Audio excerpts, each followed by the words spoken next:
நமஸ்காரம். பள்ளியில் வரலாறு படிக்கிறோம். பள்ளிக்கூடத்தின் வரலாறும் தெரிந்திருக்க வேண்டும். நம் பாரதத்தின், தமிழகத்தின் வரலாறும் தெரிந்திருக்க வேண்டும். அவசியம் படிக்க வேண்டும். ஆனால் கூடவே ஒரு வேண்டுகோள்.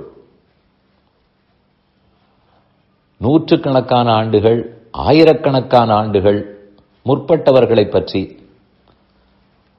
அவர்கள் ஆண்ட முறை, அப்போது நிலவிய அரசாட்சி, வரி விதிப்புகள், அப்போதும் இருந்த ஜனநாயகம், படையெடுப்புகள், இதெல்லாம் படிக்கிறோம். கண்டிப்பாக நாம் எப்படி வந்திருக்கிறோம், நம் நாடு எப்படி இருந்திருக்கிறதுன்னு தெரிந்து கொள்ள வேண்டும். அதே சமயம் நம் வீட்டு ஹிஸ்டரி தெரியுமா? நாட்டு ஹிஸ்டரி தெரிகிறது, உலக ஹிஸ்டரி தெரிகிறது. வீட்டு வரலாறு, அதில் ஒரு பெரிய சிக்கல். யாருக்குமே 3 தலைமுறைகளுக்கு மேலே யார் இருந்தார்கள், எப்படி வாழ்ந்தார்கள்னு பேர் கூட தெரிய போவதில்லை. அப்பா தெரியும், தாத்தா தெரியும், கொள்ளு தாத்தா வரைக்கும் தெரியலாம். வெகு சிலருக்கு எள்ளு தாத்தா தெரியலாம். அதே போல் பாட்டி. இதற்கு முன்னால் யாருக்கு தெரியும்? ஒருவேளை யாரேனும் ரொம்ப பிரபலமானவர்களாய், பிரசித்தமாய் அந்த ஊரில் இருந்திருந்தால் தெரிந்திருக்கலாம். அது கூட 6-7 தலைமுறைகளுக்கு முன்னால் அவர் இருந்திருப்பார். அவரளவுக்கு அடுத்த 2 தலைமுறைகள் பிரசித்தமாக இருந்திருக்க மாட்டார்கள். அவர்களை பற்றி தெரியாது. அந்த நடுவில் இருந்த ஒருத்தரை பற்றி தெரிந்திருக்கும். இடைப்பட்டவர்கள் தெரியாது. சரி, போகட்டும். அதுவாவது பல தலைமுறைகள், அவ்வளவெல்லாம் தெரிந்திருக்க வாய்ப்பில்லை. எவ்வளவு தூரம் நம்முடைய அம்மா, நம்ம அப்பா, அவர்கள் சிறு வயதில் என்ன செய்தார்கள், எப்படி உழைத்தார்கள், நம்மை முன்னுக்கு கொண்டு வருவதற்காக என்ன செய்தார்கள், நாம் எப்படி பிறந்தோம், இதுவாவது தெரிய வேண்டுமா இல்லையா? யாரோ 6 தலைமுறைக்கு முன்னால் பிரபலமானவர் இருந்தார், தெரிந்து வைத்துக் கொள்வோம். நம்முடைய அப்பா அம்மா அவர்கள் படித்தவர்களாக, பணக்காரர்களாக, பதவியில் இருப்பவர்களாகவும் இருந்திருக்கலாம்.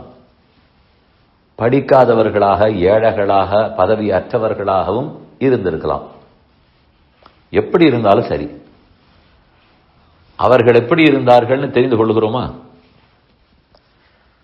ஆனால் இது தெரிந்து கொள்ளுகிறோமான்னு இளைஞர்களிடத்தில் கேட்டு மட்டும் பயனில்லை. அவர்களுக்கு தெரிவிக்கப்பட்டால் தானே தெரிந்து கொள்வார்கள்.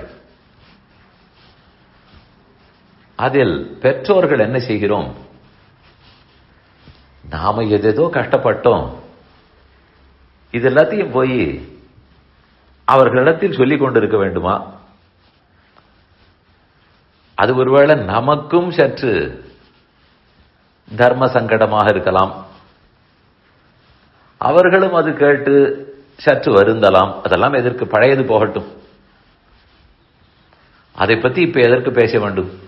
இப்ப எப்படி இருக்கிறோம்னு பார்ப்போம் என்று விட்டு விடுகிறோம். அப்படி விட்டால் அது என்ன நடந்திருக்கிறது, தான் எப்படி உருவாகி இருக்கிறோம்ங்கிறது அவர்களுக்கு தெரியவே வராது.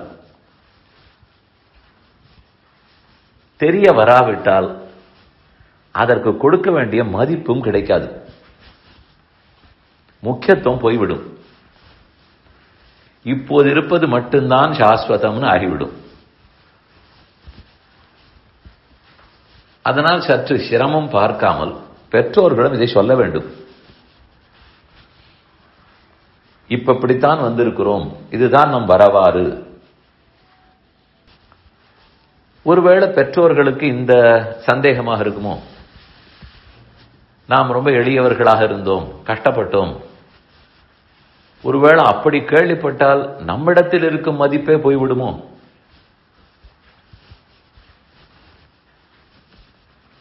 அங்கு நாம் தவறே செய்யக்கூடாது. நாம் ஓஹோ என்று இருந்தோம்னு மதிக்கப் போகிறார்களா, பெற்றோர்கள்னு மதிக்கப் போகிறார்களா? பெற்றவர் நல்லவராக இருந்திருந்தால் மதித்தே ஆக வேண்டும். பெற்றவரே தீயவராக இருந்திருந்தால் கடமை என்றாவது செய்துதான் ஆக வேண்டும்.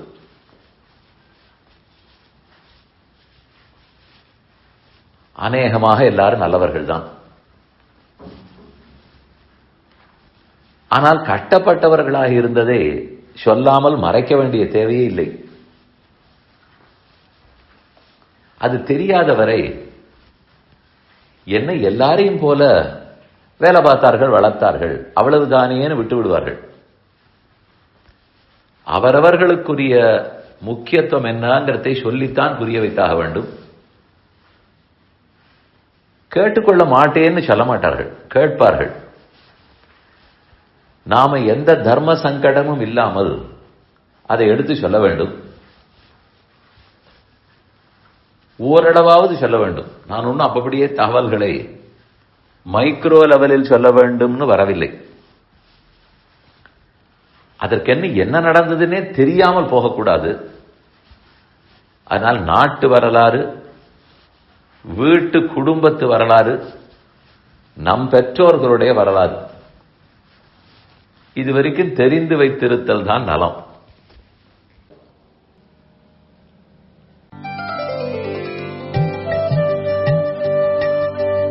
இந்த என் பணி ஆடியோவை உங்களுக்காக வழங்கியவர் வேலுக்குடி ஸ்ரீ கிருஷ்ணன் சுவாமி.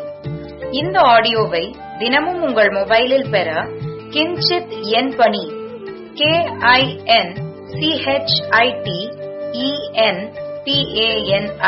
என்ற ஆப்பை கூகுள் பிளே ஸ்டோரிலோ அல்லது ஆப்பிள் ஐஸ்டோரிலோ டவுன்லோட் செய்து கொள்ளவும். தினம்தோறும் இது போன்ற உபன்யாசங்களை கேட்டு மகிழவும்.